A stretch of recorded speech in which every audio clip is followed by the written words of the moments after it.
नागपूर जिल्ह्यामध्ये 13 तालुके आहेत ग्रामीणमध्ये, 13 तालुक्यांपैकी 12 तालुक्यामध्ये MIDC आहे आणि कामठी तालुका हा वंचित तालुक्यांमध्ये एक आहे, कारण की कामठी तालुक्यात MIDC नाही। बावनकुळे साहेबांनी ते काम कार्यरत केले आणि चांगल्या पद्धतीने कामं केले। यात आम्ही काँग्रेस पक्षाकडून कुठेही विरोध करत नाही। आता रविवाऱ्या दिवशी रोड बनते इथे, ज्या दिवशी सरकारी कामधंदे सगळं बंद असते, रविवाऱ्याच दिवशी रोड चालू होतो, सायंकाळपर्यंत खतम होतो आणि जसं दुसरी म्हणजे पावसाळा लागता बरोबर रोड पूर्ण संपून जातो। कि हर समस्या की चाबी हमारे पास है। भाई चाबी आपके पास है ठीक है, पर आप इंतजार किसका कर रहे हो चाबी खोलने के लिए? का प्रत्येकानं का रडत तुमच्यापर्यंत यायलाच पाहिजे का? तुम्हाला जनतेची समस्या दिसत नाही का? तुम्ही जनप्रतिनिधी आहे ना हो। की हे सगळे जे बोलत आहे हे सगळे खोटं बोलत आहे, पण मी जे बोलत आहे ते खरं बोलत आहे। आम्ही ते सगळं वोटिंगसाठी केलेलं आहे असं त्यांचं उत्तर, त्यातच त्यांच्याच प्रश्नात त्यांचं उत्तर होतं। मान्य करता एक महिला म्हणून? हां, मान्य करायला काही हरकत नाही आहे, कारण की ते आता इलेक्शनच्या बिलकुल तोंडावर आहे। नमो बुद्धाय, जय भीम, नमस्कार। लॉर्ड बुद्धा TV करता मी आहे आपल्यासोबत रत्नाकर मुळीक। मौदा कामठी विधानसभा परिक्षेत्रातलं कोराडी महादुला या क्षेत्रात आज आपण इथे उभे आहोत। कोराडी याला तसंही नागपूरच्या धर्तीवर खूप सारं महत्त्व आहे। कोराडीचं देवी मंदिर इथे प्रसिद्ध आहे। त्यातल्या त्यात कोराडी खापरखेडा हा विद्युत प्रकल्प म्हणजेच विदर्भातला वीज निर्मितीचं हे सगळ्यात मोठं क्षेत्र असं म्हणतात की इथनं साऱ्या विदर्भाला आणि बऱ्याचशा ठिकाणी वीज पोहोचवले जाते। परंतु ह्या क्षेत्राचा विकास पाहिजे तसा झालेला आहे का? इथले विकासाचे मुद्दे काय आहेत? इथल्या पातळीवरती काय आहे? हा भारतीय जनता पक्षाचा गड मानला जातो, कारण चंद्रशेखर बावनकुळे यांचा हा गड आहे असं मानलं जातं। पण इथली राजकीय परिस्थिती, भौगोलिक परिस्थिती आणि विकासकीयच्या दृष्टिकोनातनं काय परिस्थिती आहे ते इथल्या आमच्यासोबत आहे कोराडी महादुला क्षेत्रातील इथले काही पक्षाचे कार्यकर्ते, त्यासोबतच जनता इथे आमच्यासोबत आहेत। त्यांच्यासोबत चर्चा करूया आणि ऐकूया त्यांचं मनोगत। नमस्कार, आपलं नाव सांगा आणि पक्ष। माझं नाव प्रीतम हिराराम लोहासारव आहे। मी महादुला भारतीय जनता पार्टी शहरचा अध्यक्ष आहे आणि या ठिकाणी बावनकुळे साहेब आमचे प्रेरणास्रोत आहे। त्याप्रमाणे नरेंद्र मोदीजी जसं देशामध्ये काम करून राहिलेले आहे, त्याचप्रमाणे या ठिकाणी देवेंद्र फडणवीस साहेब, बावनकुळे साहेब आणि शिंदे साहेब असे हे आमचे महायुती सरकार आहेत। तर सरकारने खूप मोठ्या प्रमाणामध्ये विकास कामं केलेली आहेत आणि येणाऱ्या काळामध्ये पुन्हा ते विकास कामं करण्याची चालना हे देऊन राहिलेलं आहे। गोरगरीब जनतेला न्याय मिळवून देण्याकरिता आमची सरकार हे तत्पर आहे। कोराडी महादुला आणि एकंदरीतच कामठी आणि मौदा ह्या क्षेत्रात कुठल्या अशा अडचणी आहेत ज्या अजूनही सोडवल्या गेलेल्या नाहीत असं तुम्हाला वाटतं? या ठिकाणी तर भरपूर प्रमाणात अडचणी सोडवण्यात आलेल्या आहेत, पण आता कसं आहे की पब्लिकमध्ये जेव्हा जात असतो आपण, त्याप्रमाणे लोकांच्या दिवसेंदिवस असे नवीन नवीन त्यांच्या समस्या हे तयार होत असतात। तर त्या समस्या कधीही न सुटणाऱ्या असतात, परंतु आपण महायुती सरकारच्या माध्यमातून त्यांची समस्या सोडवण्याचा परिपूर्ण प्रयत्न हे आपण भारतीय जनता पार्टी आणि महायुती सरकार यांच्या माध्यमातून आम्ही करून राहिलेलो आहोत। ठीक आहे, आम्ही परत तुमच्याकडे येऊ सर। माझं नाव राम राधेश्याम तोडवाल आहे। मी मागील 5 वर्ष 10 वर्ष अगोदर एक नगरपंचायतमध्ये निवडून आलेलो होतो आणि गटनेता होतो।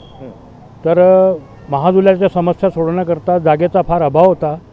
माननीय चंद्रशेखरजी बावनकुळे साहेब आमदार असताना, मंत्री असताना त्यांनी या ठिकाणी बरीचशी जागा आम्हाला महादुल्याला उपलब्ध करून दिलेली आहे आणि बाजाराकरता 13 एकर लँड मिळवून दिलेली आहे आणि घनकचऱ्याकरता 2.5 एकर लँड मिळवून दिलेली आहे आणि ही इरिगेशनची 10 एकर लँड इथे म्हाडाचे प्रस्तावित बिल्डिंगा होणार आहेत आणि इथल्या रोजंदारी कामगारांना ते किस्तप्रमाणे वाटण्यात येणार आहे। त्यांच्या विकासाचा फार जोमात सुरू असतो, परंतु समस्या कधी लोकांच्या संपत नाही।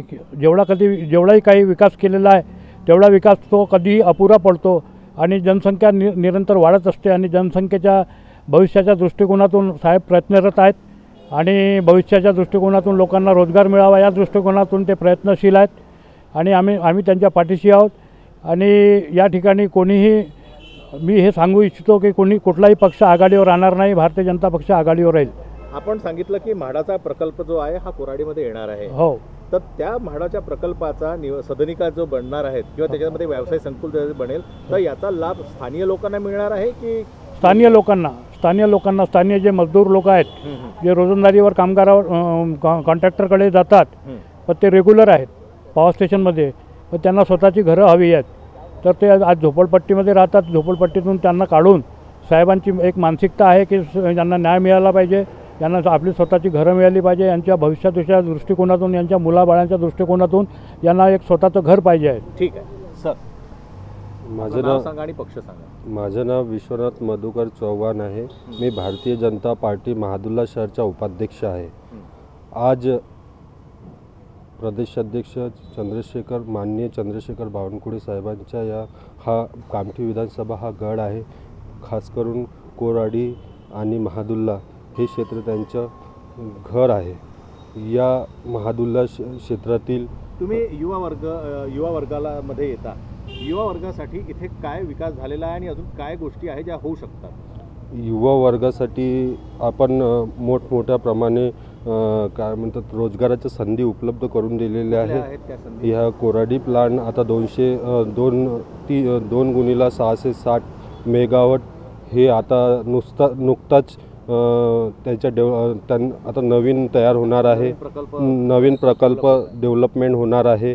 त्यामध्ये पुष्कळ बेरोजगारी महादुल्ला कोराडी आणि प्रकल्पित बाधित गाव 14 आहेत. त्या गावातील युवकांना ते भरपूर प्रमाणात रोजगार मिळणार आहे. या अगोदर 3 गुणीला 660 मेगावॉटमध्ये PAP प्रकल्प बाधित लोकांना PAP सारख्या प्रकल्प त्यांना अप्रेंटिसशिपसारख्या 5 वर्ष करून त्यांना रोजगार उपलब्ध करून त्यांना 25 मार्क महाजनकोमध्ये मिळणार आहे. अशा अनेक प्रस्ताव आहे का? हा प्रस्ताव पारित झालेला आहे? हा प्रस्ताव पारित झालेला आहे आणि 500 जवळपास ITI होल्डर कौशल्य विभागद्वारा 3 गुणीला 660 मेगावॉटमध्ये युवा वर्ग लागलेला आहे. ठीक आहे. माझे नाव राहुल भगवान बागडे, जिल्हा महामंत्री अनुसूचित जाती मोर्चा. माननीय बावनकुळे साहेबच्या मार्गदर्शनात महादुल्ला टी पॉईंट इथे अनुसूचित जातीच्या मार्फत बाबासाहेब आंबेडकर कौशल्य स्मारक बनत आहे. त्या स्मारकाला 5.5 कोटी साहेबांनी मंजूर करून दिली आहेत. अनुसूचित जाती मोर्चाच्या वतीने साहेबाचे आम्ही आभार मानलेच आहे. आणि साहेबांनी सुद्धा अनुसूचित जाती आणि दलित वर्गासाठी खूप काही असं काही दिलं जेणेकरून बहुजन समाजासाठी जे विद्यमान आमदार त्यांनी केलं असं तुमचं म्हणणं आहे? हो. ठीक आहे. आपण बाकीच्यांसोबत चर्चा करूया. आपण आपलं नाव सांगा, पक्ष सांगा. जय भीम, जय महाराष्ट्र. माझं नाव पंकज सहदेव सोर. मी शिवसेना उद्धव बाळासाहेब ठाकरे पक्षाचा वतीने महादुल्ला या भागात कार्यरत असतो.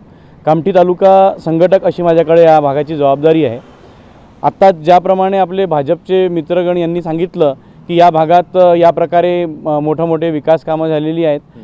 कुठेतरी मी त्यांना एकदम हे नाही म्हणत आहे की त्यांनी विकास कार्य केलीच नाहीत म्हणून. विकास कार्य झालेली आहेत.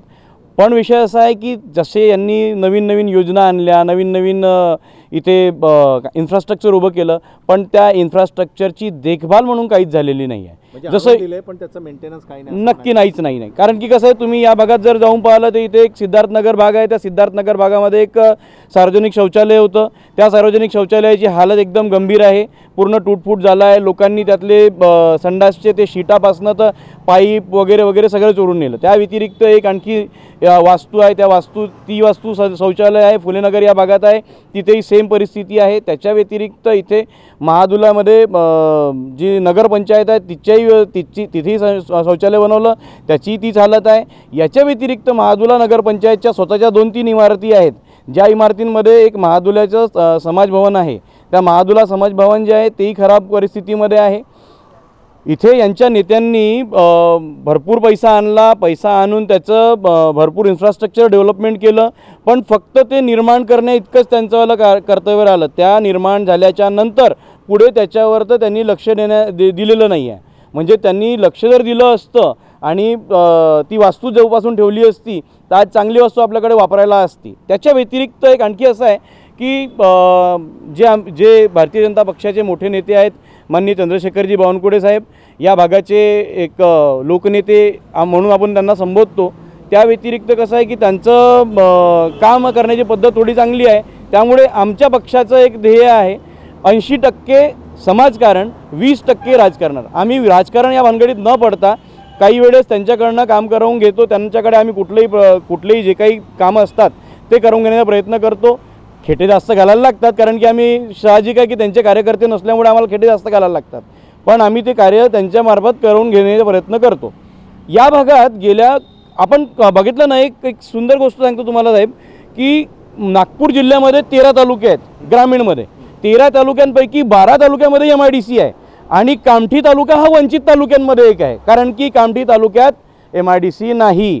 हा जो मोठा प्रकल्प तुम्ही इथे बाजूला पाहताय, ज्या प्रकल्पामधनं वीज निर्मिती होती आहे, त्या प्रकल्पामध्ये आपल्याला तुम्हाला दिसेल की इतक्या मोठ्या प्रमाणात राखड निर्माण होते.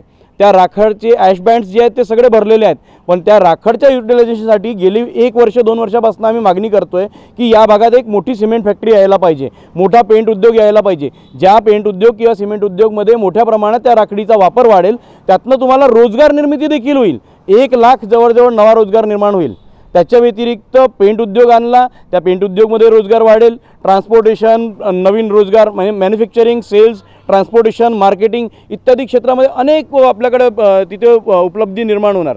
आपल्याकडे ज्या टाकाऊ वस्तू आहे, आज जी समस्या आहे ती समस्या नाही, ती सोल्युशन असू शकते, यावर कुणाचंच लक्ष जात नाही. याच्याच व्यतिरिक्त मी महादुला नगरपंचायतच्या बाबतीत जर बोलू तर इथच्या नेत्यांमध्ये, महादुला नगरपंचायतचे जेही नेते आहेत त्या नेत्यांमध्ये फक्त सत्तेवर येणे, काबीज होणे इतकी अक्कल आहे. लोकल ऍडमिनिस्ट्रेशन बद्दल बोलताय?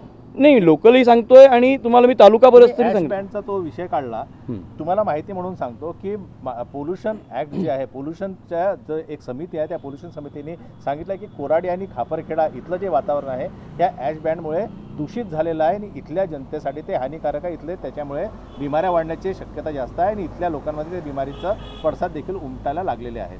तेच सांगतोय ना साहेब, कसं आहे, ही समस्या म्हणून पाहतोय मी, सोल्युशन म्हणून सांगतोय की तुम्ही जे सांगताय की याच्यात ते रोगराई निर्माण करते, पण शेवटी वीज निर्माण करायची आहे आज काळाची सगळ्यात महत्त्वाची गरज. डिस्पोजल प्रॉपर झालं पाहिजे, प्रॉपर डिस्पोजल झालं पाहिजे. आपण बाकीच्यांशी बोलूया, मग परत तुमच्याकडे येतो. आपलं नाव? नमस्कार, माझे नाव अक्षय रांगडाले आहे. मी इथे महादुला कोराडीच्या स्थानिक एक युवा सामाजिक कार्यकर्ता म्हणून सध्या काँग्रेस पक्षाकडून कार्यरत मी आहे. तुम्ही आज जर तुम्ही प्रश्न जर केले तर आपण इथले जे सामाजिक जे एक परिस्थिती आहे, इथे विकासाचं काय, कुठल्या अशा अडचणी आहेत ज्या तुम्हाला असं वाटतं की विद्यमान आमदारांनी सोडवल्या पाहिजे किंवा आता 2024च्या ज्या निवडणुका होतील त्याच्यामध्ये जे उमेदवार आहेत त्यांनी त्या समस्या सोडवण्यासाठी प्रयत्नशील असलं पाहिजे? कुठल्या समस्या आहेत नागरिकांच्या? बरोबर, माझ्या मते असं आहे की आज आम्ही स्थानिक असताना इथे जर आम्ही बघितलं तर सर्वात मोठी परिस्थिती आमच्या स्थानिकांना ही बेरोजगारीचीच परिस्थिती आहे. युवकांसाठी. आणि असं आहे की प्रत्येकाला आता सध्याची परिस्थिती अशी आहे का सरकारी नोकऱ्या नसल्यामुळे आज युवकांवर जी परिस्थिती आहे ते फक्त आणि फक्त बेरोजगारी आहे. तर त्यामध्ये आमच्या कोराडीला इतकं मोठं पॉवर प्लांट आहे, इथे महादुला कोराडीच्या स्थानिक युवकांना रोजगार म्हणजे तो नाहीच. हा फक्त बाहेरील येणाऱ्या प्रत्येकाला रोजगार आहे, बाहेरील इथे किरायाने राहत असलेल्या मुलांना रोजगार आहे. तर हा सर्वात मोठा प्रश्न आहे. तुम्ही जर विकासाच्या बाबतीत बोलले तर मागील काही वर्षी बावनकुळे साहेब इथे कार्यरत असताना 2014ला असो किंवा 2019 पूर्ती असो, बावनकुळे साहेबांनी इथे काम कार्यरत केले आणि चांगल्या पद्धतीनं कामं केले. यात आम्ही काँग्रेस पक्षाकडून कुठेही विरोध करत नाही. परंतु ते काम करत असताना तुम्ही जर इतके मोठे मोठे फंड आणले, इतके मोठे मोठे कार्य केले, तर ते कार्य तुमचे असं दिसत का बरं नाही आहे? ते झालं, पण त्याचे तुम्ही मेंटेनन्स असो किंवा ते काम सुरळीत असो, रोड आताच बनला आणि आताच फुटला, वर्षभरात पूर्ण रोड वाहून गेला, अशा पद्धतीचे त्यांनी झालं, पण कामाचं त्यांना मेंटेन आणि ते ह्या सगळ्या गोष्टीमुळे क्वालिटी आहे तिच्यावर सुद्धा कॉम्प्रोमाइज झालं असं म्हणायचं आहे. कॉम्प्रोमाइज तर सोडा, कॉम्प्रोमाइज खूप चांगली गोष्ट आहे की कमीत कमी 50% तरी ते काम होणार. पण आजच्या परिस्थितीमध्ये युवक नाही तर इथले जे नागरिक आहे, सामान्य नागरिकसुद्धा म्हणते की अरे इतका फंड आमच्या गावासाठी येतो, इतका फंड आमच्या क्षेत्रासाठी येतो, पण हा विकास जाते कुठं? आणि जर साहेब जरी विकास पुरुष असले तर साहेब ज्यांना कोणाला काम देते त्यांच्याकडे पूर्णपणे लक्ष दिलं पाहिजे की तुम्ही माझ्या प्रभागामध्ये, माझ्या विभागामध्ये, माझ्या क्षेत्रात, माझ्या विधानसभा क्षेत्रात तुम्ही काय कामं करता.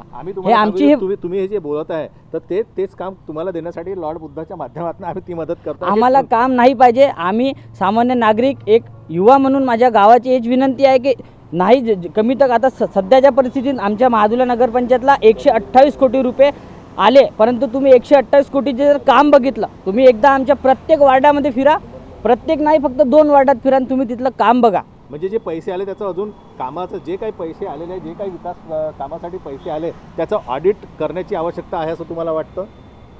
ऑडिट करणे आवश्यक आहे हे आम्हाला वाटतं, पण सामान्य नागरिकाला याच्यातलं काहीच नाही समजत. आता रविवाऱ्या दिवशी रोड बनते इथे, ज्या दिवशी सरकारी कामधंदे सगळं बंद असते, रविवाऱ्याच दिवशी रोड चालू होतो, सायंकाळपर्यंत खतम होतो. आणि जसं दुसरी म्हणजे पावसाळा लागता बरोबर रोड पूर्ण संपून जातो म्हणजे 3 महिन्यासाठी महिन्यामध्ये. फक्त रस्त्याची निर्मिती होते. हा बस. खूप मोठा आरोप तुम्ही केलेला आहे. आपण याच्यावर देखील बोलणार, बाकीच्यांशी आपण बोलू तोपर्यंत. सर जय भीम, जय भारत, जय महाराष्ट्र. काय तुम्ही युवा वर्गाचे नेतृत्व करता, आता काँग्रेसच्या कार्यकर्त्यांनी सांगितलं की ते बेरोजगारीचा प्रश्न आहे, किती सहमत आहात तुम्ही याच्याशी? मी याच्यामध्ये सांगतो तुम्हाला, आता यांना म्हणलं 128 कोटी आले आहे. 128 कोटी आले तर त्याच्यातून 1 कोटी तर पहिलेच गायब होऊन जाते. 28 कोटी वाटले राहते. त्याच्यातून कुठून काम होईन ना कुठून का होईन. अच्छा, ते म्हणजे त्यांना आता सांगलं का 1 हप्त्यात काम होते ना 1 हप्त्यात गायब होऊन जाते. तर 28 कोटी म्हणजे कोणाकोणाला पैसा भेटत. येतो, काम होत नाही, त्याच्यामध्ये भ्रष्टाचार होतो असं म्हणायचं आहे. तर भ्रष्टाचारच होत आहे ना. ठीक 1 आहे. कोटी डायरेक्ट गायब झाले. ठीक आहे. आमच्यासोबत ह्या क्षेत्राचे पत्रकार चे नेतृत्व करणारे पण आहेत, तर त्यांचं म्हणणं ऐकून घेऊया की त्यांनी पूर्ण परिस्थितीचा आढावा घेतल्यानंतर त्यांचं काय मत आहे. सर जय भीम आप लोग सभी को, लॉर्ड बुद्धा चैनल के तमाम दर्शकों को मैं शैलेश ढोरे जो स्थानिक पत्रकार के तौर पे काम करता हूँ, मैं सवाल ही पूछूंगा क्योंकि मेरा सवाल बीजेपी से है, कांग्रेस से है, राष्ट्रवादी से, यहाँ सारे लोगों से। यहाँ पर हमारे साथ में महादुला संघर्ष समिति के भी लोग हैं। पहला सवाल मेरे यहाँ पर जो प्रीतम सर है, यहाँ पर हमारे टोडवाल जी है, यहाँ पर जो अगर यहाँ पर इतना बड़ा जो प्रोजेक्ट आया है कोराडी खापरखेड़ा या फिर खापरखेड़ा के आसपास, तो सबसे पहले मैं आपको ये सर बता देता हूँ कि इस एरिया में सबसे पहले जब तक के यहाँ से अगर जो किसी रोज़गार की बात की है, बेरोजगारों की बात की, तो अगर आपको लगना है तो सबसे पहले आपको जाना पड़ेगा दरबार में। दरबार तो आपको मालूम है प्रीतम जी, और वहाँ पर अगर आपकी काम की लिस्ट अगर तैयार होती तभी आपको इस प्रोजेक्ट में लिया जाता। पहला सवाल। दूसरा सवाल है कि अगर कोराडी के लोग यहाँ लग सकते हैं तो खापरखेड़ा के लोग कोराडी में काम नहीं कर सकते, ये दूसरा सवाल है। और कोराडी के उधर के लोग खापरखेड़ा में काम कर सकते हैं लेकिन खापरखेड़ा के लोग कोराडी में काम नहीं कर सकते, ये तीसरा सवाल। और चौथा सवाल, जो अभी यहाँ पर जो नया अगरबत्ती का बिजनेस और सिलाई मशीन का बिजनेस कोराडी मंदिर में जो साहब ने लाया है, सम्मानीय बावनकुड़े साहब ने, तो सिर्फ स्थानिक महिलाओं को ही क्यों? आज एक टेकचंद सावर साहब का नया एक इंटरव्यू आज यहाँ पर हमारे चैनल के विदर्भ टीवी के माध्यम से लॉन्च हुआ है। टेकचंद सावरकर साहब ने ये कहा अपने एक प्रोग्राम में कि लाडली बहन योजनाओं को हमने इसलिए दिया है कि कमल पर वोट लगाए। ये वीडियो हमारे चैनल के माध्यम से दर्शकों को मैं विनती करता हूँ कि ये चैनल के माध्यम से आप देख सकते हो। टेकचंद सावरकर साहब से मैं ये सवाल पूछता हूँ कि क्या लाडली बहन योजना सिर्फ कमल पर वोट देने के लिए ही लाए थे क्या? ये सवाल मैं पूछ रहा हूँ, ये सवाल आप भी पूछिए सर, और ये सवाल जनता में। हाँ, इसका जवाब। हाँ, और कुछ समस्या है आपको लगता है? समस्या यहाँ पर सर ऐसा है कि देखिए, यहाँ पर ये कामठी मौदा विधानसभा क्षेत्र ये है भारतीय जनता पार्टी का गढ़। यहाँ के पालक मंत्री, ऊर्जा मंत्री बावनकुड़े साहब कई साल से रहे। पिछले साल के यहाँ विद्यमान आमदार टेकचंद सावरकर साहब थे, और भी बहुत सारे मुद्दे हैं। कई रोजगार यहाँ तो आए हैं, रोजगार का यहाँ पर बहुत बड़ा विषय था। कांग्रेस की बात की जाए तो अभी कुछ दिन पहले यहाँ पर महादुला नगर पंचायत की ओर से कुछ पेटी वाटप का एक प्रोग्राम हुआ था, जहाँ पर 2 पक्षों पर एक बड़ा झगड़ा हुआ, जहाँ पर 2 बड़े नेताओं का नाम आप प्रीतम जी से जान सकते हैं, यहाँ पर अक्षय जी से जान सकते हैं। नाम नहीं लेते। हाँ। आप तो जो विषय यहाँ पर हुआ है, तो क्या यहाँ पर वर्चस्व की लड़ाई हुई थी, यहाँ पर अपने अपने पक्षों को इस एरिया में स्थापित करने का ये बहुत बड़ा एक मुद्दा था। ये सवाल है मेरा, मैं सवाल ही पूछूंगा क्योंकि सवाल का जवाब हमारे। आपका हक है, पत्रकार भी और नागरिकों का आप प्रतिनिधित्व भी करते हैं, इसलिए पत्रकार होने के नाते आपका सवाल पूछने का हक भी है। तब तक हम बात कर लेते हैं। जी, मैं सुधीर दुरिया, महादुला संघर्ष समिति जो है महादुला के विकास के लिए जो समिति बनाई गई है उसका मैं अध्यक्ष हूँ। आज यहाँ पे मैंने देखा कि बीजेपी की सत्ता रही है, कांग्रेस भी राज की है महादुला नगर पंचायत पे। ऐसा नहीं कि किसी ने राज नहीं किया, सबने राज किया है। अभी तो खासदार कांग्रेस के है और आमदार बीजेपी के है। उसमें मैं आपको पहले तो आपके माध्यम से सिर्फ टेकचंद सावरकर जी को पहले दोष दूंगा कि भैया यहाँ पे जब आप आमदार हो, आपने आमदार बने तो भैया महादुला कोराडी में कब आए हो, कब क्या किए हो, या कब जनता की समस्या सुने हो।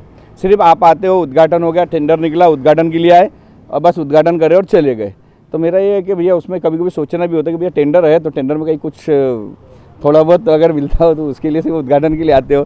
पर यहाँ जो काम किए सिर्फ बावनकुड़े साहब ने, मैं आपको इतना बोल सकता हूँ कि सिर्फ बावनकुड़े साहब को जब भी हम समस्या लेके गए कुछ भी लेके गए, भले मेरे पहले उनसे कुछ भी चलता हो, कहाँ सुनी चलती थी, पर उसमें तात्विक जो चलता था, जो यानी गांव के विकास के लिए जो मुद्दे पे चलता था मेरा, तो साहब ने उसको ध्यान में लेते हुए साहब ने जो अभी हमने जो बोले कि वो काम करना उन्होंने स्टार्ट किया है कि गांव के विकास के लिए जितना भी फंड लगता है उन्होंने इमीडिएटली ला दिए कि 3 करोड़ 70 लाख का एक समाज भवन का ला दिए उन्होंने, जो शौचालय जो खंडर पड़ा था उसको पर साहब ने वो किए। उसके बाद में मटन मार्केट का कर दिया साहब ने।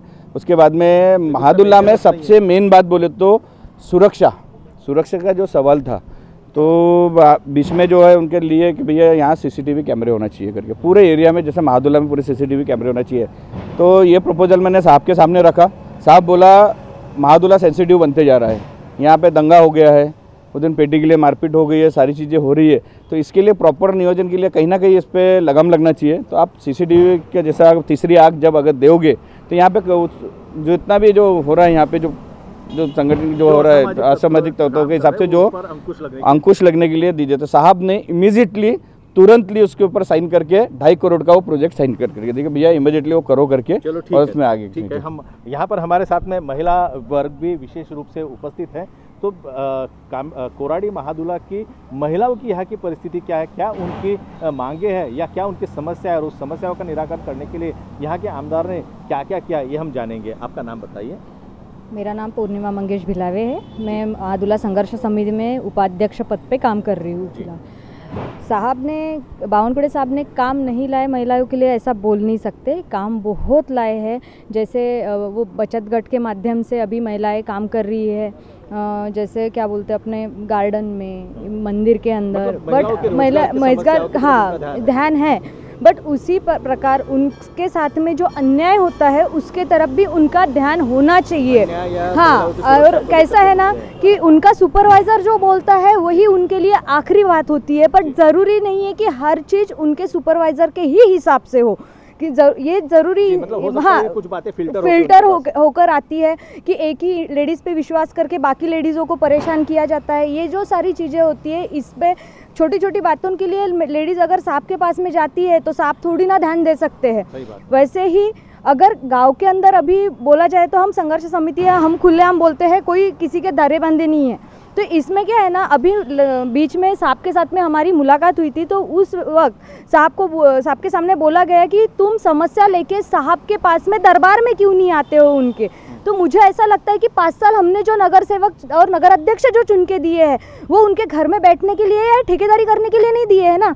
हमने वो नगर सेवक इसलिए दिए हैं कि हमारी जो सामान्य जनता है उनके निवारण करने के लिए वो है। एक मिनट के लिए टोकूंगा। हाँ। अभी नगर सेवक जो है, हाँ। गए 2.5 साल से जो है लोकल बॉडी के किसी को, लोक प्रतिनिधि को कोई अधिकारी नहीं है, सिर्फ प्रशासकीय अधिकारी ही उस पर ध्यान दे रहे हैं। ये आपका और हमारा बोलना है, पर ऐसे तो वहाँ पे बोला नहीं जाता है ना। अगर आप ग्राम पंचायत में जाओ या नगर पंचायत में जाओ, आज भी कार्यकाल उन्हीं का चल रहा था अभी तक के, यानी कि मेरे ख्याल से जनवरी महीने से वो कार्यकाल बंद हुआ है, उसके पहले से हो, और उसके बाद में भी वही चला है। पर साहब के सामने बोला जाता है सीधा कि तुम साहब के पास में क्यों नहीं गए। अरे साहब क्या पूरे महाराष्ट्र की ये है, एक पर्टिकुलरली गाँव के नहीं है ना। गाँव के अंदर उनने एक अपनी टीम नियुक्त करके रखी है, तो वो टीम क्यों नहीं काम करती अपने लेवल पे। ठीक है, एक सवाल मैं आप सबसे पूछना चाहूँगा, बहुत ही महत्वपूर्ण सवाल है आप लोगों से बात करने के लिए, कि यहाँ पर कोई भी समस्या हो, किसी के भी, सब कोई एक बात तो पर, एक राय पर तो कायम है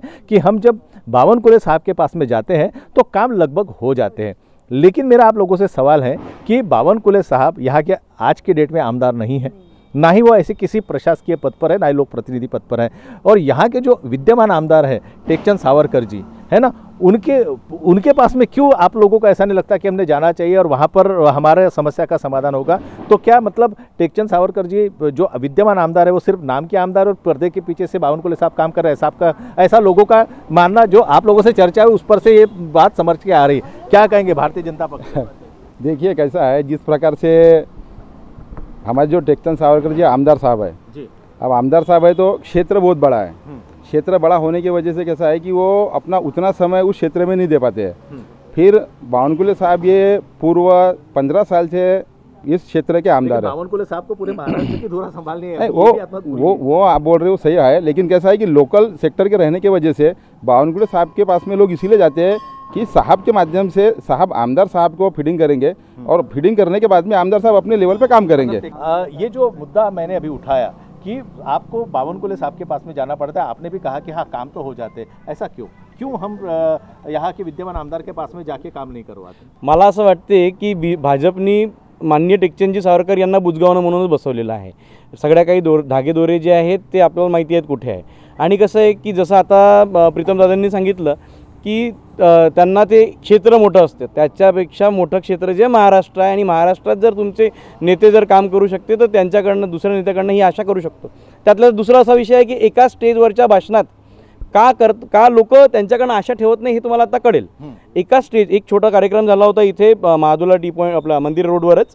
तर तिथे एक कार्यक्रम झाला होता. त्या कार्यक्रमात भाषण देत असताना त्यांनी काय म्हटलं होतं, त्यांचे काही वाक्य आहे त्यांच्या भाषणातले की या इथे प्रत्येक समस्यांचे त्यांच्याकडे हल आहे. यासाठी त्यांनी असा शब्द वापरला होता कि हर समस्या की चाबी हमारे पास है. भाई चाबी आपके पास है ठीक है, पर आप इंतज़ार किसका कर रहे हो चाबी खोलने के लिए? का प्रत्येकानं का रडत तुमच्यापर्यंत यायलाच पाहिजे का? तुम्हाला जनतेची समस्या दिसत नाही का? तुम्ही जनप्रतिनिधी आहे ना हो, तुम्ही जनप्रतिनिधी आहे. लोकांना तुमच्यावर विश्वास होईल असं काहीतरी करा. आज जसा विश्वास आम्ही कुठल्याही पक्षाचे असो, माननीय चंद्रशेखरजी बावनकुळे साहेब कुठल्याही पक्षाचे असो, प्रत्येक जनतेचा विश्वास जर या भागातल्या या क्षेत्रातल्या कामठी विधानसभा क्षेत्रातला प्रत्येक जनतेला जर त्यांच्यावर काही विश्वास आहे तर त्याच्यामागे काहीतरी कारण आहे. लोक हे नाही पाहत की ते कुठल्या पक्षाचे आहे किंवा चंद्रशेखर बावनकुळेंनी मला नाही वाटत कधीतरी आमच्यात असा भेद केला असेल की बाबा जा रे बाबा तू शिवसेना उद्धव बाळासाहेब ठाकरे पक्षाचा आहे त्यामुळे मी तुझं काम करत नाही. तुमच्यात तो विश्वास दिसला पाहिजे. जर तुमच्यात तो विश्वास दिसणार नाही, जर तुम्हाला असं जर प्रत्येक मग जनतेला जर तुम्हाला वाटणार नाही की तुमच्यात ती क्वालिटी आहे, त्यापर्यंत जनता कसं तुम्हाला हो म्हणेल की तुम्हाला नेता मानेल? तुम्ही 5 वर्ष आमदार राहून चुकला, पण जनतेला मी सांगतो ना, इच्छा जनतेच्या मनातला आमदार जो आहे तो माननीय चंद्रशेखरजी बावनकुळे आहेत. की त्यांना माहिती आहे की आमचा आमदार फक्त एकच आहे. भलेही पदावर कोणीही बसलेलं असो, आज उद्या निवडणूक असो नसो, निवडून येऊ नसो, त्यांना माहिती आहे की चंद्रशेखरजी बावनकुळे यांच्याकडे गेल्याने समस्या सुटतील, लोक जातील येतील, तो भाग नाही आहे. आणि आमच्या पक्षाच्या वतीने यंदा आम्ही देखील या शिवसेना उद्धव बाळासाहेब ठाकरे पक्षाच्या वतीने देखील आम्ही यावेळेस कामठी विधानसभा लढवण्याचा प्रयत्न करून राहिलो आहे. आम्ही या कामठी विधानसभेत आमचे माननीय जिल्हाप्रमुख देवेंद्रजी गोडबोले हे आमच्या शिवसेना उद्धव बाळासाहेब ठाकरे पक्षाकडनं उमेदवारीसाठी इच्छुक आहेत. जर आमच्या पक्षप्रमुखांनी ठरवलं तर त्यांना जर जबाबदारी दिली तर आम्ही आमच्या जीवाचं रान करू आणि आम्ही माननीय देवेंद्रजी गोडबोले यांना इथे निवडून आणू आणि इथे काम कसं करायला लागते ते आम्ही पण सांगू. मग ठीक आहे, चला म्हणजे तुमच्या टीमसाठी आम्ही शुभेच्छा देतो. थँक्यू. परत मी तुमच्याकडे येईल. मी आता जे स्टेटमेंट दिलं आणि एक अजून तुम्हाला असा मुद्दा आहे की लाडकी बहीण योजना, ह्या योजनेबद्दल महिला म्हणून तुम्ही काय सांगाल? आणि त्याच्यानंतर परत एक प्रश्न विचारणार आहे मी. पहिले तुम्ही सांगा की लाडकी बहीण योजनेबद्दल तुमचं काय मत आहे? लाडकी बहीण योजनेबद्दलचं मत हे आहे की आम्हाला 1500 रुपये तुम्ही खात्यात देण्यापेक्षा मला वाटते की ज्या आमच्या रोजच्या गरजेच्या ज्या वस्तू आहेत त्या जर स्वस्त केल्या, आमच्या मुलाच्या शिक्षणांसाठी जो खर्च येतो, जो फंड हे होतं आमच्याकडनं, जो पैसा जातो त्यात कमतरता केली, केली, त्याच्यात कपात केली तर ते जास्त बेटर होईल असं आम्हाला वाटतं. हाच प्रश्न मी आता तुम्हाला एक घटना सांगतो, त्याच्यानंतर परत विचारतो. एक घटना नुकतीच अशी घडलेली आहे का इथले विद्यमान आमदार त्यांनी एका सभेमध्ये त्यांचा एक व्हिडिओ व्हायरल होतो आहे, त्याच्या आम्ही पुष्टीकरण करत नाही, पण त्या व्हिडिओमध्ये त्यांनी असं म्हटलं आहे की ही जी आहे लाडकी बहीण योजना ही भानगड आम्ही काढली त्याच्यासाठी आहे की क्षेत्रातल्या महिलांनी भारतीय जनता पक्षाला वोट द्यावं आणि त्याच्यासाठी म्हणून हे सगळ्या भानगडी भारतीय जनता पक्षाने केलेल्या आहे. आता तोच प्रश्न परत विचारतो. आता तुम्ही सांगा काय उत्तर? त्याच्यासाठी त्यांनी उत्तरही त्यातच दिलेलं आहे. असं नाही वाटत आहे का तुम्हाला? जेव्हा त्यांनी हा प्रश्न म्हटला त्याच्यानंतर त्यांनी हेही म्हटलेलं आहे की हे सगळे जे बोलत आहे हे सगळे खोटं बोलत आहे, पण मी जे बोलत आहे ते खरं बोलत आहे, आम्ही ते सगळं वोटिंगसाठी केलेलं आहे, असं त्यांचं उत्तर. त्यातच त्यांच्याच प्रश्नात त्यांचं उत्तर होतं. मान्य करता एक महिला म्हणून? हा, मान्य करायला काही हरकत नाही आहे, कारण की ते आता इलेक्शनच्या बिलकुल तोंडावर आहे. ठीक आहे, परत मी तुमच्याकडे येईल कारण तुम्ही युवा वर्गाचं नेतृत्व करता. कुठे ना कुठे भारतीय जनता पक्षाने किंवा महायुती सरकारने एकदम T20च्या लास्ट ओव्हर्समध्ये हे सगळ्या योजना धडाधड आणून काय सेंचुरी मारणार आहे की जिंकणार? मला नाही वाटत जिंकणार. हे क्लीन बोल्ड झालेले आहे. सध्या महायुतीची अशी परिस्थिती आहे की ते सध्या क्लीन बोल्ट आहे. तुम्ही लोकसभेला जसं बघितलं की हे महाराष्ट्राची जनता आहे ही कधीही कोणाच्या वाटेला जात नाही आणि महाराष्ट्राच्या जनतेला जो कोणी आपल्या काबीज करण्याचा प्रयत्न करेल हे कोणताही पक्ष असो कोणताही, तर आज सध्याची परिस्थिती अशी आहे की महाराष्ट्रातील ही जनता आणि आमच्या कामठी विधानसभेतील जनता ही सध्या महाविकास आघाडीच्या तर्फे आहे आणि महाविकास आघाडीच्या पाठीशी आहे. कारण की याचं कारण असं आहे की तुम्ही आम्हाला जे भांडे देता, तुम्ही हे आमच्या माय बहिणीला 1500 रुपये, आमच्या भगिनींना तुम्ही 1500 रुपये देऊन काय दर्शविता? 1500 रुपयाचीच लायकी आहे का? आणि हे 1500 रुपये कशाला? अरे त्याऐवजी तुम्ही इतकं महागाई जे वाढवली आहे त्यामध्ये थोडं कपात करा, त्यामध्ये तुम्ही दुसरं काही विचार करा. आणि सध्या कसं आहे, आज कामठी विधानसभेमध्ये आम्हाला जो 19 ते 24पर्यंत जे आम्हाला आमदार लाभलेले आहेत ते मनोनीत म्हणता येईल तुम्हाला. टेकचंदजी सावरकर हे मनोनीत आमदार असे म्हणता येईल. त्यामुळे आता सध्या आम्हाला इथे नवीन एक आम्हाला नवा असा पर्व हवा आणि यंदा एक आम्हाला नवा यावेळेस बदल हवा आणि एक परिवर्तन म्हणून आम्हाला सध्या अवंतिकाताई लेकुरवाडे हे आम्हाला सध्या इथे कामठी विधानसभामध्ये आम्हाला आमदार हवी आणि इथला विकास जो आहे तो कसा होतो आमच्या काँग्रेस पक्षाकडून आणि सर्व आमच्या महाविकास आघाडीकडून आम्ही करून दाखवेल. धन्यवाद. ठीक आहे, म्हणजे सगळ्याच पक्षांनी जवळपास इथले मौदा कामठी मतदार क्षेत्रामध्ये त्यातल्या त्यात कोराडी आणि महादुला ह्यामध्ये एक बदलाचं पर्व निर्माण व्हावं अशी सगळ्यांनी इच्छा बोलून दाखवली आहे. अजून एक मुद्दा आहे जो मी प्रत्येकाशी फक्त 2-2 मिनटं आपल्याला त्याच्यावरती भाष्य करायचं आहे. 2-4 दिवसापूर्वी एक कोविद समिती म्हणजे जे आपले माजी राष्ट्रपती होते त्यांनी एक प्रस्ताव त्यांच्या समितीकडे अभ्यासाला दिला होता, 1 नेशन 1 इलेक्शन. ठीक आहे, आणि तो प्रस्ताव तात्विकरित्या जो आहे सरकारने मान्य केलेला आहे, फक्त तो लोकसभेमध्ये आणि राज्यसभेमध्ये आता पारित करून घ्यायचा आहे.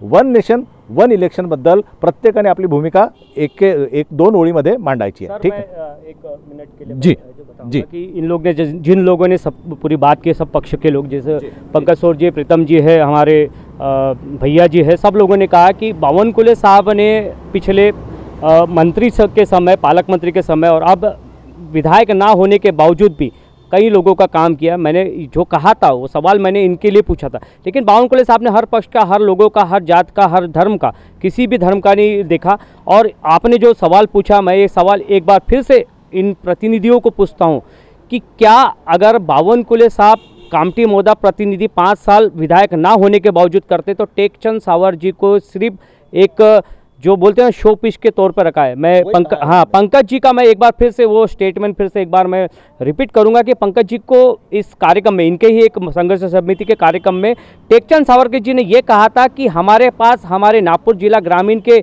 एक बड़े नेता के पास में तिजोरी की चाबी है, हम चाहे जब खोलेंगे चाहे बंद कर देंगे. तो आप समझ लीजिए कब खोलना है कब चलना है. तो ये सवाल सबसे बड़ा आता है कि टेकचंद सावरकर जी सिर्फ एक कठपुतली के तौर पर यहाँ काम कर रहे हैं. हमारे यहाँ के जो पूरे नेता है, पूरा काम है इस विधानसभा नहीं पूरे नागपुर जिला में चंद्रशेखर बावनकुले साहब के नेतृत्व में, चाहे खापरखेड़ा हो, सिल्लावाड़ा, चनकापुर रोहना हो, या फिर सावनेर विधानसभा हो, या फिर पूरा लोकसभा रामटेक हो, चंद्रशेखर बावनकुले हर आदमी का काम करता है. आप पत्रकार है, 1 नेशन 1 इलेक्शन के बारे में आप जी बराबर है, 1 इलेक्शन होना ही चाहिए. क्योंकि अगर आप जिस तरह से अगर इस भारत की बात की जाए, यहाँ पर अपने नरेंद्र मोदी जी फिर से एक बार तीसरी टाइम में, अगर तीसरा बार 0.3 कहते हैं बीजेपी वाले, तो बहुत सारा ऐसा हमने देखे. तो अगर एक इलेक्शन एक ही समय में अगर होता है तो ये चुनाव आयोग को खर्च कम होगा, लोगों की परेशानियाँ कम होंगी, साथ में जो वोटर है जो बाहर रहते उनकी भी परेशानियाँ कम होंगी. अगर ये होता है तो सबसे अच्छी बात इस लोकतंत्र, इस बाबा साहब के संविधान को लिखा हुआ इस लोकतंत्र के माध्यम से एक बहुत अच्छी बात होगी. सर ठीक है, आपकी टिप्पणी sir. 1 nation 1 election. 1 nation 1 election तो होना ही चाहिए. ऐसा है कि जो है लोगों के जो समर्थन करते हैं हम लोग. ठीक है, आप होना चाहिए. ठीक है. आप भारतीय जनता पक्ष है तो आप यकीनन हाई बोलेंगे. हाँ, वो तो है ही ना. इसका क्योंकि उसके वजह से कैसा है कि 1 नेशन 1 इलेक्शन का फ़ायदा ये है कि हर साल कहीं ना कहीं पर अपना इलेक्शन होते रहते हैं. तो वो इलेक्शन होने की वजह से वहाँ आचार संहिता लगती है, और आचार संहिता लगने की वजह से वहाँ के जो डेवलपमेंट के काम होते हैं, वो डेवलपमेंट के काम में कहीं तो रुकावट आती है, कहीं तो बाधा निर्माण होती है. उससे सामान्य जनता के जो काम रहता है वो वहाँ पर रुकता है. उसके वजह से 1 नेशन 1 इलेक्शन अगर हुआ तो एक ही बार में पूरे राज्यों के इलेक्शन एक साथ हो गए. उसे सरकार का खर्चा भी कम होगा और सरकार का समय भी बचेगा और जिस प्रकार से डेवलपमेंट के काम होना चाहिए वो तेज गति से हो। गेली 5 वर्षापासून आपण नगरपंचायत महानगरपालिका जिल्हा परिषदा नगरपालिका नगर परिषदा यांच्या निवडणुका घेण्यास सक्षम नाही हे नेतृत्व वन नेशन वन इलेक्शन कसं करू शकतं? वन नेशन वन इलेक्शन करण्याकरिता नेतृत्व बदल व्हायला पाहिजे. अगोदर केंद्रातली सत्ता चेंज झाली पाहिजे, त्याच्यानंतरच वन नेशन वन इलेक्शन होऊ शकतं असं माझ्यापासून मत आहे. ते जनताने ठरवायचं आहे ते. हो, जनताच ठरवेल ते. मग ह्या माध्यमातून आपण जनतेला ते आवाहन करता, कारण सारी जनता तुम्हाला पाहत आहे. बिलकुल धन्यवाद.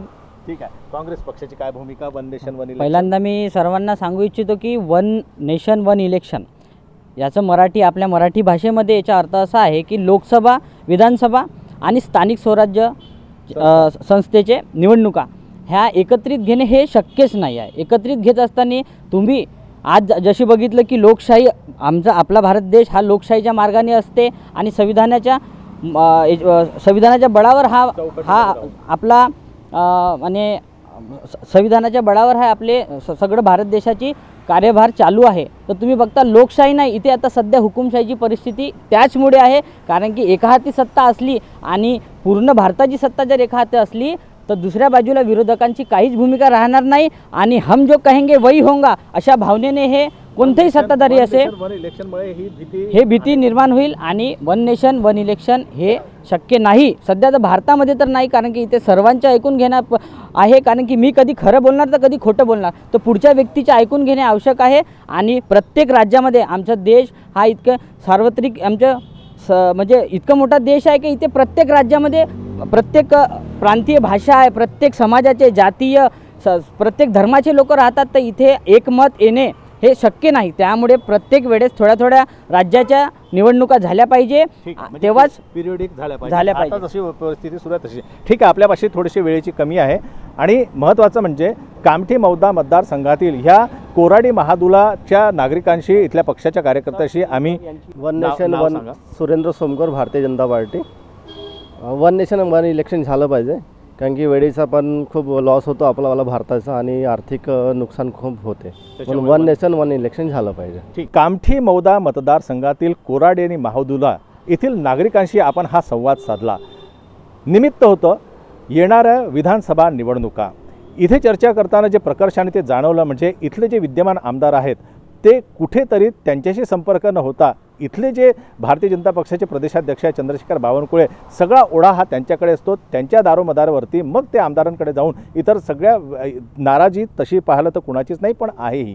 महिला वर्गाची जर गोष्ट करण्यात आली तर तिथे त्यांना जी लाडकी बहीण योजना आहे त्या व्यतिरिक्त जी महागाई वाढलेली आहे त्याच्यावर सगळ्यात मोठं प्रश्नचिन्ह आहे. कारण महिलांना आपल्या घराची धुरा सांभाळायची असते, त्याचा खर्चाचा ताळमेळ त्यांना ठेवायचा असतो. त्यासोबत महिला सुरक्षेचा मुद्दा देखील हा ऐरणीवर आहे. त्याच्याकडे सुद्धा इथल्या विद्यमान प्रतिनिधींनी लक्ष देण्याचं महत्त्वाचं आहे. सगळ्यात मोठा मुद्दा जो शिवसेनेच्या कार्यकर्त्यांनी उचलला तो म्हणजे इथे जी ॲश जमा होते त्या ॲशचं निराकरण करणं, म्हणजे त्याचं डिस्पोजल करणं हा देखील इथल्या क्षेत्राचा सगळ्यात महत्त्वाचा मुद्दा आहे. कारण त्यामुळे येथील क्षेत्रीय जनतेला त्याचा त्रास होतो आहे, त्यांच्या तब्येतीवर त्याचा परिणाम होतो आहे. त्यामुळे इथे जर त्याच्याशी संलग्न असे उद्योगधंदे आले तर त्याचंही निराकरण होईल आणि इथल्या लोकांना रोजगार मिळेल. कारण इथे रोजगार, युवकांसाठी रोजगार हा देखील एक महत्त्वाचा मुद्दा आहे. अशाच चर्चेकरता परत आपण दुसऱ्या ठिकाणी परत भेटूया. इथल्या सगळ्या जनतेला, इथल्या कार्यकर्त्यांना आमच्या ह्या चर्चासत्रामध्ये सहभागी झाल्याबद्दल धन्यवाद. मी कॅमेरा पर्सन विकास जीवनेसोबत रत्नाकर मुळीक इथेच रजा घेतो. धन्यवाद. जय भीम. नमो बुद्धाय. नमस्कार.